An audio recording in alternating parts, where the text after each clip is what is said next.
ورنہ عام طور پہ اگر آپ گرفتار ہوں تو آپ کی شرکت کے لیے جو ہے پروڈکشن آرڈرز جاری کیے جاتے ہیں یا چیئرمین سینٹ کی طرف سے یا اسپیکر قومی اسمبلی کی جانب سے یا اسپیکر جو بھی پروونشل اسمبلی ہے اس کی جانب سے. تو وہ لوگ بھی جو ہے وہ اپنے آپ کو منظر عام پر نہیں لے کر آ رہے. ہو سکتا ہے اگر وہ کے پی کے اندر ہیں تو پھر ظاہری بات ہے کے پی اپنا علاقہ ہے, وہاں پہ تو کسی نے اریسٹ کرنا نہیں ہے, تو وہاں پہ پھر بھی شاید آپ کو کل یہ آپ کو مختلف اجلاسوں میں یا ریلیوں شیلیوں وغیرہ میں آپ کو نظر آ جائیں, ورنہ وہ اس وقت جو ہے وہ منظر عام کے اوپر نہیں آ رہے.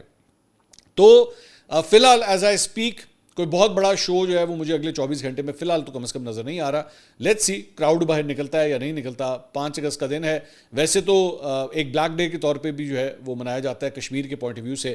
آج جو ہے وہ اعلان کیا گیا حکومت کی جانب سے کہ کل جو ہے وہ 2 منٹ کی خاموشی اختیار کی جائے گی اور اس سلسلے میں احتجاج کو ریکارڈ کرنے کے لیے. لیکن پاکستان تحریک انصاف ظاہری بات ہے اپنے پولیٹیکل ریزنز کی وجہ سے جو ہے وہ احتجاج کر رہی ہے. آلریڈی مختلف شہروں کے اندر جو انٹرنیشنل کیپٹلز ہیں وہاں پہ انہوں نے اپنا احتجاج کر لیا, اور اس میں بھی کوئی خاطر خواہ کوئی بہت بڑی ہم اگر دیکھیں کہ اس کی وجہ سے کوئی فرق پڑا ہوگا ایسا نہیں تھا. ایک اشتہار ان کی جانب سے جاری ہوا. البتہ اس اشتہار کے اوپر جو ہے عظمہ بخاری صاحبہ نے آج ایک پریس کانفرنس کی.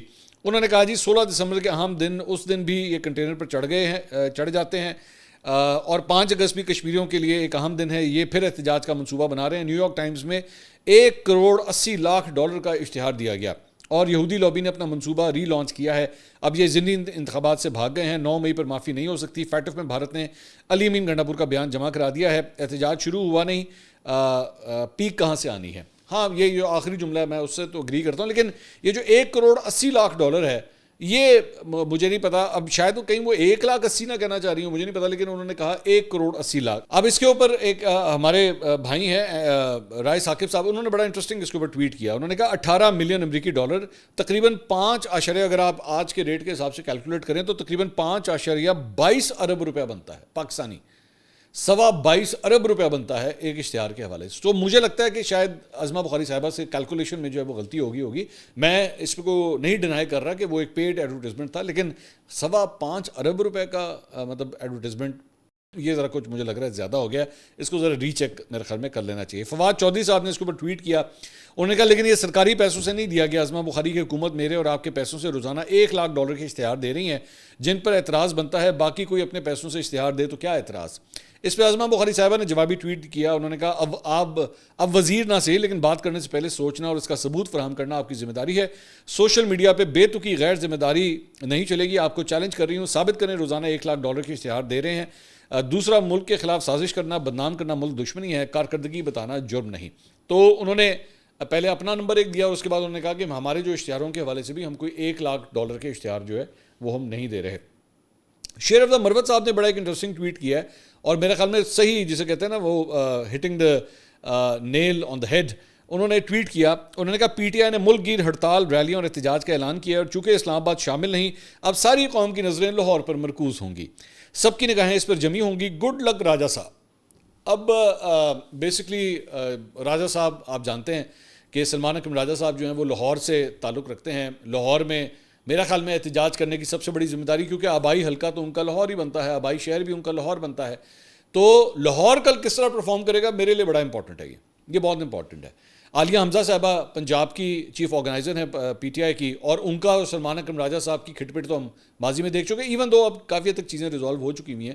لیکن سلمان اکرم راجہ صاحب کے اوپر میری بڑی نظر ہوگی کل کے دن کہ وہ کتنا بڑا کراؤڈ جو ہے وہ نکالتے ہیں. کیونکہ لاسٹ ٹائم جب احتجاج ہوا تھا نومبر کے مہینے میں تو وہ صرف اپنی ویڈیوز بنا کے انہوں نے چاڑ دی تھی مطلب سوشل میڈیا کے اوپر, لیکن بندے نہیں وہ اکٹھے کر سکے تھے. بائی دا وے میں نے بھی اپنی ٹیم کو جو ہے میں نے یہ ڈیوٹی لگائی ہے کہ کل مختلف جگہوں پہ جہاں پہ پاکستان تحریک انصاف کے احتجاج ہوں گے نا ان کو نوٹ کیا جائے کہ کتنا بندہ نکل رہا ہے, کتنا احتجاج ہو رہا ہے. اور دوسری بات حکومت کیا کرتی ہے, یہ بھی بڑا ضروری ہے کہ حکومت کوئی ہائی ہینڈڈنس دکھاتی ہے, کیونکہ یہ بھی خبریں آنا شروع ہو گئی کہ جی مختلف جگہوں کے اوپر جو ہے وہ چھاپے مارے گئے ہیں, لوگوں کو گرفتار کیا گیا ہے. اور عام طور پہ یہ جو احتجاج وغیرہ ہوتا ہے نا, آپ کے ذہن میں شاید یہی ہوگا یار اگر 1 بندہ 2 بندہ 3 بندے گرفتار کر لیے تو اس سے کیا فرق پڑتا ہے. اس طرح نہیں ہوتا. ایکچولی یہ جو 1 2 3 یہ جو لوگ ہوتے ہیں نا, یہ موبلائز کرنے والے لوگ ہوتے ہیں. مثال کے طور پہ اگر آپ لاہور کے اندر ہیں تو ماڈل ٹاؤن کے اندر یا گلبرگ کے اندر کسی ایک جگہ کی جو ایریا ہے نا وہ اس بندے کے اندر آتا ہوگا, اس نے لوگوں کو موبلائز کرنا ہوتا ہے, اس نے لوگوں کو نکالنا ہوتا ہے. اگر وہی بندہ گرفتار ہو جائے تو پھر آپ کا جو ہے نا پورا احتجاج اس پہ فرق پڑتا ہے, وہ ہٹ ہوتا ہے اس چیز سے. تو اس لیے یہ گرفتاریاں بھی پاکستان تحریک انصاف کے لوگوں کی جو ہے وہ کی گئی ہیں. اچھا جی, اس کے علاوہ ایک اور جو ڈفرینس ایک خبر آئی ہے جی, حکومت نے 18ویں, یہ سما نے رپورٹ کیا ہے, حکومت نے 18ویں آئینی ترمیم میں سقم دور کرنے کی جو ہے وہ ٹھان لی ہے, اور قومی اسمبلی کے رواں سیشن کے دوران پیپلز پارٹی سمیت دیگر جماعتوں سے مشاورت کا فیصلہ کیا گیا ہے. اتفاق رائے ہونے کی صورت میں 27ویں آئینی ترمیم پارلیمنٹ میں پیش کی جائے گی.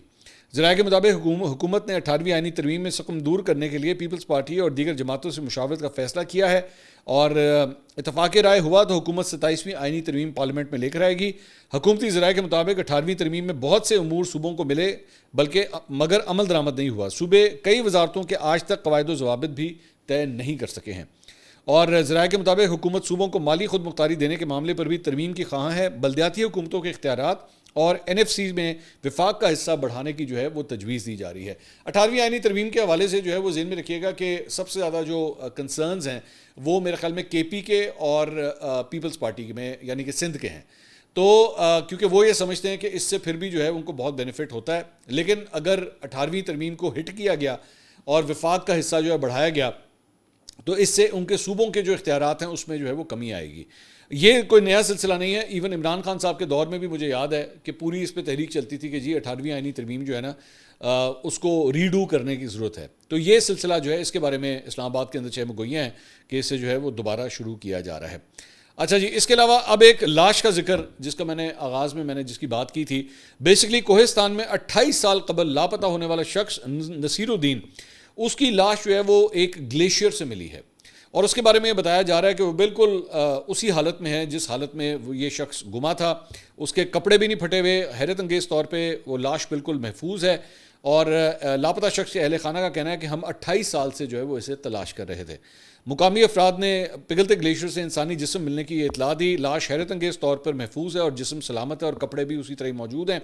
اہل خانہ کے مطابق 28 سال سے گمشدہ شخص کی تلاش جاری تھی, اور اب مزید حقائق جاننے کے لیے اس کا DNA ٹیسٹ بھی جو ہے وہ کیا جا رہا ہے. 1997 میں سپیٹ ویلی جو ہے وہاں سے واپسی کے اوپر گھوڑے سمیت یہ گلیشیئر کی دراڑ میں یہ شخص جو ہے وہ گر کر لاپتہ ہو گیا تھا.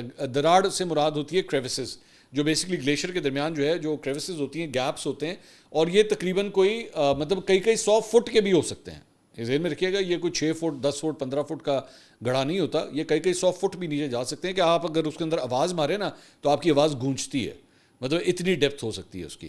تو یہ اس کے بارے میں کہا جا رہا ہے. اور یہ جو لاش بیسکلی جس حالت میں مختلف چینلز کے اوپر دیکھ رہا تھا کہ اس کے اوپر بات ہو رہی تھی کہ یہ بالکل اسی حالت میں, اور اس کی ریزن ہوتی ہے فریزنگ ٹیمپریچرز. بیسکلی آپ ایک قسم کا سرد خانے کے اندر آپ ایک قسم کا باڈی جو ہوتی ہے وہ وہاں پہ چکے جاتی ہے تو اس کی حالت ویسی ہی ہوتی ہے. میں آپ کو ایک اور بھی خبر شیئر کروں جو لوگ نہیں جانتے کہ پاکستان کے اندر بھی جو مختلف پہاڑ ہیں جس میں K2 ہے, نانگا پربت ہے, گشمبرم ہے, G1 G2 براڈ پیک, یہ مختلف جو بڑے راکا پوشی مختلف جو پہاڑ ہیں ان کے ٹاپس کے اوپر بھی بہت سی لاشیں پڑی ہوئی ہیں, اور اسی حالت میں تقریباً پڑی ہوئی ہیں. انلیس اور انٹل ظاہری بات ہے وہ ڈائریکٹلی سن لائٹ کے انڈر نہیں آ رہی تو وہ اور بات ہے, لیکن اگر وہ اسی طرح کسی کریوس کے اندر کسی بڑے پتھر کے پیچھے اگر وہ لاشیں پڑی ہوئی ہیں تو وہ بالکل اسی حالت میں, ان کے کپڑے بھی بالکل ویسے ہی ہیں. As a matter of fact Everest کے اوپر جو ہے وہ اتنی لاشیں ہیں کہ جب آپ ٹاپ کے اوپر جاتے ہیں نا تو آپ کو ہر چند 100 میٹر کے بعد جو ہے وہ ایک لاش وہاں پہ پڑی ہوئی ہے, اور اس کو نیچے لانا بہت مشکل کام ہے کیونکہ آکسیجن کی بھی کمی ہوتی ہے لاشوں کو نکالنا. لیکن یہاں پہ یہ شخص جو ہے یہ اس کے بارے میں کہا جا رہا ہے یہ کریوس میں گر گیا تھا, اور اس کی لاش جو ہے چونکہ فریزنگ ٹیمپریچرز تھے اور وہاں پہ کسی ایسی جگہ پہ یہ گرا کہ جہاں پہ سارا سال برف رہتی ہوگی, اس کی وجہ سے یہ لاش جو ہے بالکل اسی حالت کے اندر پائی گئی, اور اس کا ID کارڈ بھی جو ہے وہاں سے اس شخص کا جو ہے وہاں سے ملا ہے. تو یہ بیسکلی اس کا تھوڑا سا بیک گراؤنڈ ہے جو میں نے کہا آپ کے ساتھ جو ہے وہ شیئر کیا جائے. اس کے علاوہ جناب کوئٹہ سے پشاور جانے والی مسافر ٹرین جعفر ایکسپریس پر جناب وہ ایک اور حملے کی کوشش کی گئی ہے. یہ بیسکلی جعفر ایکسپریس پوری ٹرین نہیں ہے بلکہ اس کا جو پائلٹ انجن ہوتا ہے, پائلٹ انجن بیسکلی ہوتا ہے جو صرف ایک جو فرنٹ کا جو انجن ہوتا ہے صرف وہ اکیلا چل رہا ہوتا ہے, اس میں پیچھے بوگیاں نہیں ہوتی. تو یہ بیسکلی پہلے ٹریول کر رہا تھا ریکی کرنے کے لیے, چیک کرنے کے لیے کہ ٹریک سارا ٹھیک ہے, ٹریک کہیں پہ خراب تو نہیں ہے. تو یہ بیسکلی وہ ٹریول کر رہا تھا, اس کے اوپر جو ہے وہ فائرنگ کی گئی ہے, اور بیسکلی یہ چیک یہی کر رہا تھا کہ کہیں پہ تخریب کاری کا کوئی عنصر نہ ہو، تو اسی کے اوپر جو ہے وہ فائرنگ کی گئی ہے. اور یہ واقعہ جو ہے وہ لیوی ذرائع کے مطابق دوزان کے قریب واقع ٹنل نمبر 16 کے قریب جو ہے وہ پیش آیا ہے. 5 گولیاں جو ہے وہ انجن کے اوپر فائر کی گئی ہیں، تاہم انجن کا ڈرائیور اور دیگر عملہ جو ہے وہ محفوظ رہا ہے. فائرنگ کے بعد انجن کو بحفاظت دوزان اسٹیشن پہنچا دیا گیا، جبکہ واقعے کی تحقیقات کا آغاز بھی جو ہے وہ کر دیا گیا ہے. اور بھارتی اسپانسر دہشت گرد تنظیم بلوچ لبریشن آرمی جو ہے BLA، اس نے اس حملے کی ذمہ داری بھی قبول کر لی ہے کہ ان کی جانب سے جو ہے وہ یہ کیا گیا. اس کے علاوہ نائب وزیر اعظم اور وزیر خارجہ اسحاق ڈار صاحب اور امریکی وزیر خارجہ مارکو روبیو کے درمیان جو ہے وہ 2 طرفہ امور کے وسیع تر دائرہ کار پر تبادلہ خیال ہوا ہے. پچھلے 10 دن میں یہ بتایا جا رہا ہے شاید یہ ان کی تیسری فون کال ہے جو پچھلے 10 دن میں ہوئی ہے. تو آپس میں پاکستان اور امریکہ کے تعلقات جو ہیں وہ کافی زیادہ اسٹرانگ ہوئے ہیں. ڈان نے ایکچولی اس کے اوپر، ڈان میں خبر آئی ہوئی ہے، اس میں لکھا گیا کہ حال ہی میں ایسا لگتا ہے کہ اسلام آباد اور واشنگٹن میں مکمل ہم آہنگی ہے. ڈونلڈ ٹرمپ کی حلف برداری کے فوراً بعد سے جو مثبت اشارے آنا شروع ہوئے ہیں وہ اب مکمل دوستانہ تعلقات میں بدلتے دکھائی دے رہے ہیں. ایسا معلوم ہوتا ہے کہ امریکہ کے کسی بھی سابق صدر کے مقابلے میں موجودہ صدر کے روزمرہ بیانات میں پاکستان کو زیادہ نمایاں مقام ملا ہے. پاکستان نے ٹیرف مذاکرات میں ممکنہ بڑی رعایت حاصل کی. امریکی سرمایہ کاروں کی دلچسپی اپنے تیل اور معدنی ذخائر کی طرف مبذول کروائی اور اپنی کرنسی مارکیٹ کو ڈیجیٹل اثاثوں اور کرپٹو کرنسیوں کے لیے کشادہ دکھایا. یوں جنوبی ایشیا کے تناظر میں پاکستان خود کو ایک اہم کھلاڑی کے طور پر پیش کر رہا ہے. مائیکل کوگلمین ولسن سینٹر کے ساؤتھ ایشیا انسٹیٹیوٹ کے سابق ڈائریکٹر نے کہا ہے کہ یہ اسلام آباد کی کامیاب کوششوں کا نتیجہ ہے جس نے امریکی حکومت کی توجہ حاصل کی ہے. میں صرف 1 منٹ کے لیے جب یہ میں خبر پڑھ رہا تھا تو میرے ذہن میں ایک بات آئی کہ آپ کو یاد ہے جب وہ عمران خان صاحب کے اگینسٹ جو ہے تحریک عدم اعتماد آئی تھی تو اس وقت ایک شوشہ سٹارٹ کیا گیا تھا. وہ شوشہ کیا تھا کہ جناب ہم روس سے سستا تیل لینے لگے تھے اور دیکھیں یہ تیل نہیں لینے دیا گیا، اور دیکھیں یہ تیل نہیں لینے دیا گیا، یہ سارا اسی وجہ ہمیں سستا تیل مل رہا تھا لیکن وہ نہیں کیا اور یہاں پہ پیٹرول کی قیمتیں بڑھا دی گئیں. آپ صرف 1 منٹ کے لیے اندازہ کیجیے آج انڈیا کو جو پھینٹی پڑ رہی ہے نا وہ صرف اسی بنیاد کے اوپر پڑ رہی ہے کہ آپ روس سے تیل لے رہے ہیں، صرف اسی بنیاد کے اوپر.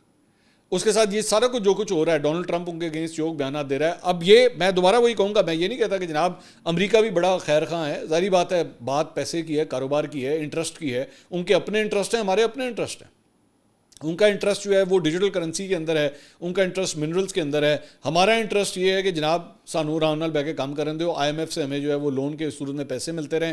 ہماری لوکل پالیٹکس کے حوالے سے بھی امریکہ کی جانب سے کوئی پریشر ہمارے پہ نہ آئے، ڈونلڈ ٹرمپ کی جانب سے کوئی پریشر نہ آئے. اسی لیے اتنی ہم آہنگی بھی آپ کو نظر آ رہی ہے. مفادات ہیں، کھل کے بات کرنی چاہیے، مفادات ہیں.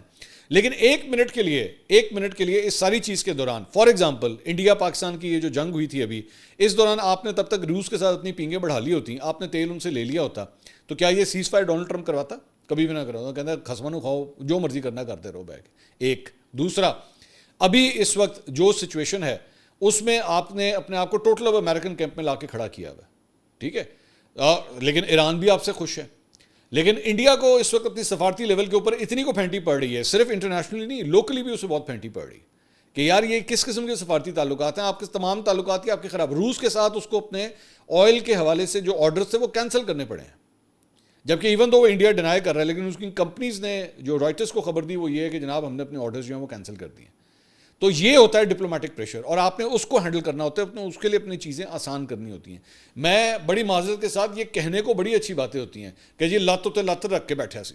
یہ ہمارے یہاں پہ نا ایک یہ پچھلے چند سالوں کے اندر یہ بڑا اس کو پیش کیا گیا. وہ جب ان کے سامنے بیٹھے ہوئے تو ٹانگ کے اوپر ٹانگ رکھی ہوئی تھی. اور بھائی آپ کی ٹانگ کے اوپر ٹانگ رکھنے کا ہمیں کوئی فرق نہیں پڑنا. آپ کی ٹانگ جو ہے نا تب ہمارے کام آئے گی ہمارے ملک کے حالات ٹھیک ہوں، ورنہ میں تاڑی لاتا تھا میں کی کرنا تھا. آپ اپنی ٹانگ اپنے پاس رکھیں. اصل بات یہ ہے کہ ملک ہماری جو ہے نا وہ اپنی ٹانگوں پہ کھڑا ہو سکے. اصل بات یہ ہے آپ اس طرح سفارتی تعلقات اپنے ٹھیک کرتے ہیں. ڈپلومیسی اسے کہتے ہیں، ٹھیک ہے. تو دیکھیں اب یہ جو آپ کی امریکہ کے ساتھ دوستی ہوئی ہے یہ کتنی کو دیر چلتی ہے اور اس کے کتنے کو فوائد پاکستانی عوام کو ملتے ہیں. پاکستانی عوام کو، میں دوبارہ لفظ استعمال کر رہا ہوں، پاکستانی عوام کو، پاکستانی اشرافیہ کو نہیں، پاکستانی عوام کو کتنے فائدے ہوتے ہیں یہ آنے والا وقت طے کرے گا. اس کے علاوہ جناب ایک اور جو انٹرسٹنگ خبر ہے وہ ہے جناب، میں نے انڈین ایک فوجی کے حوالے سے آپ کے ساتھ میں نے بات کی تھی. تو یہ واقعہ بیسکلی پیش آیا ہے جناب اسپائس جیٹ کمپنی کے ساتھ، اور یہ فلائٹ جو ہے یہ سری نگر کا جو ایئرپورٹ ہے وہاں پہ یہ واقعہ پیش آیا. اب بیسکلی یہاں پہ ایک انڈین فوجی ہے، وہ اپنا سامان لے کر آتا ہے کاؤنٹر کے اوپر، اور وہاں پہ ہینڈ کیری جو ہے وہ 7 kg سے زیادہ ویٹ جو ہے وہ لے کے جانے کی کوشش کرتا ہے. اسپائس جیٹ کا جو عملہ ہے وہ اسے کہتا ہے کہ جی آپ 7 kg سے زیادہ سامان نہیں لے جا سکتے, یہ الاؤڈ نہیں ہے. وہ انسسٹ کرتا ہے کہ نہیں, میں نے ہر صورت سامان جو ہے میں نے لے کے جانا ہے. وہ اس کو الاؤ نہیں کرتے. جب وہ اسے الاؤ نہیں کرتے تو وہاں پہ وہ جو فوجی ہے وہ ہو جاتا ہے پاگل, اور وہ بیٹھ کے اسپائس جیٹ کے جو عملہ ہے اس کو بیٹھ کے کٹنا شروع کر دیتا ہے. اب وہ وہاں پہ ایک سٹینڈ ہوتا ہے, وہ سٹینڈ لے کے جو ہے لوہے کا سٹینڈ لے کے بھی ایک اسپائس جیٹ کے ایک عملے کو وہاں پہ مارتا ہے, اور اس کی ریڑھ کی ہڈی جو ہے وہ فریکچر ہو جاتی ہے. اس کے علاوہ باقی لوگوں کو بھی جو ہے وہ کافی زد و کوب کرتا ہے. تو اچھا, انڈیا کے اندر جو ہے پہلی بات تو اس کی ظاہری بات ہے وہ بڑا ایک حاضر سروس فوجی ہے جس نے یہ گھٹیا حرکت کی, تو انڈین میڈیا کو تو کہہ دیا گیا کہ اس کو دبا دو. لیکن ایکچولی اس کی ریزن کیا ہے میں اب آپ کے ساتھ شیئر کرتا ہوں. بیسکلی کشمیر کے اندر کام کرنے والے جو انڈین فوجی ہیں نا, وہ ذہنی طور پہ اتنے پریشر کے اندر ہیں کہ وہاں پہ وہ اپنی فیملی سے کئی سالوں سے دور ہیں, ڈپٹیشن کے اوپر وہاں پہ گئے ہوئے ہیں, یا ان کی پوسٹنگز یہاں پہ ہوئی ہوئی ہیں, وہ دور دراز کے علاقے ہیں, ایسی جگہیں ہیں جہاں پہ فون تک کام نہیں کرتے, ان کی اپنی فیملی سے بھی رابطے نہیں ہو پاتے. تقریباً 4 سے 5 لاکھ فوج انڈیا نے جو ہے وہ کشمیر کے اندر ڈپیوٹ کی ہوئی ہے. اور ایک اسٹڈی آئی تھی کہ جس کے اندر یہ ان میں سے کئی جو ہیں وہ سائیکولوجیکل بیماریوں کا جو ہے وہ سامنا کر چکے ہیں, اس کا شکار ہو چکے ہیں. اور یہ جو غصہ جو اس نے ان بیچارے عملے کے اوپر لگایا, جو کہ وہ اپنا کام کر رہا تھا, وہ صرف یہ اس کو بتا رہا تھا کہ بھائی آپ یہ نہیں کر سکتے, آپ اس طرح ایکسٹرا بیگیج نہیں لے کے جا سکتے, ہمارے پاس جگہ ہی نہیں ہوتی کمپارٹمنٹس میں. آپ کو پتہ ہے وہاں پہ جہازوں میں جگہ ہی نہیں ہوتی, آپ ایک حد تک اتنا سا بیگ ہی آپ لے جا سکتے ہیں, اس سے زیادہ نہیں لے جا سکتے. وہ اس کا جو ایکچولی جو بڑا جو اس کا کینوس ہے نا ساری چیز کا, وہ یہ ہے, یہ ذہنی طور پہ پاگل ہو رہے ہیں یہ لوگ وہاں پہ, ان سے سنبھالا جا نہیں رہا. عوام وہاں کی جو مسلمان عوام ہے وہ ان لوگوں کے خلاف ہے, نفرت کرتی ہے ان لوگوں سے, کیونکہ وہاں پہ یہ لوگ وہ بیسکلی کشمیری اور انڈین معاملات کو نہیں ہینڈل کرتے, یہ بیسکلی ہندو مسلم کا چکر ہے وہاں پہ, جس کی وجہ سے یہ لوگ انڈر پریشر ہیں. ان کو پتہ نہیں لگتا, پتہ نہیں کب ہمارے پہ اٹیک ہو جائے گا, کب کیا ہو جائے گا, اور ہر وقت ان کو ڈر لگا رہتا ہے کہ پتہ نہیں ہم نے اگلا دن جینا ہے کہ نہیں جینا, جس کی وجہ سے یہ اتنے زیادہ غصے میں آئے ہوئے ہیں, اور ذرا سی بات کے اوپر نا یہ اس طرح کے اٹیک سٹارٹ کر دیتے ہیں. اگلی ویڈیو میں آپ سے دوبارہ ملاقات ہوگی. اللہ حافظ.